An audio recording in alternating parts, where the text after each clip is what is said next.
Liver ప్రాబ్లమ్స్‌కి ఎలాంటి treatments ఉంటాయి? Usually liver ప్రాబ్లమ్స్‌కి మెడిసిన్సే ఉంటాయండి.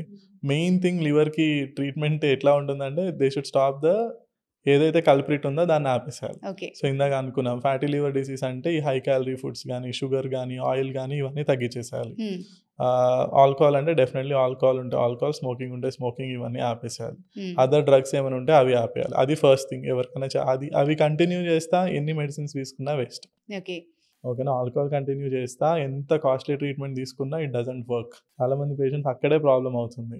సార్ మీరు ఇన్ని టాబ్లెట్స్ ఇచ్చారు అయినా తగ్గలేదంటే because you are continuing alcohol intake it will never come down. Okay. Okay. అది. సో సెకండ్ థింగ్ మెడిసిన్స్ ఉంటాయి. జాండీస్ తగ్గించడానికి, లివర్ ఇంప్రూవ్ అవ్వటానికి, లేకపోతే లివర్‌ని సపోర్ట్ చేయడానికి డెఫినెట్‌లీ మెడిసిన్స్ ఉంటాయి. సో ఇవన్నీ అవ్వలేదు ఫైనల్ స్టేజెస్‌లో వచ్చారు పేషెంట్ అంటే liver transplantation is also an option అన్నమాట. ఓకే. అండ్ లివర్ ఒక్కటేనండి ఆ బ్యూటిఫుల్ ఆర్గాన్. ఏంటంటే మళ్ళీ అది డ్యామేజ్ అయినా కొంత డ్యామేజ్ మళ్ళీ అయినా రికవర్ ఇట్స్ చేసుకోగలుగుతది. Very beautiful in a way that almost ఒక 20-30% లివర్ మిగిలినా సరే హ్మ్. రికవర్ అయిపోతుందన్నమాట. జస్ట్ దట్ దాన్ని ఇంకా డ్యామేజ్ చేయడం అనేది ఉండకూడదు. యెస్.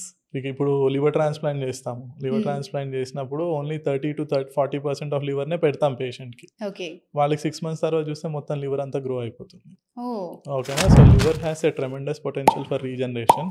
కాకపోతే దాన్ని ఇంకా ఎక్కువ డ్యామేజ్ చేస్తూ ఉండకూడదు. ఓకే.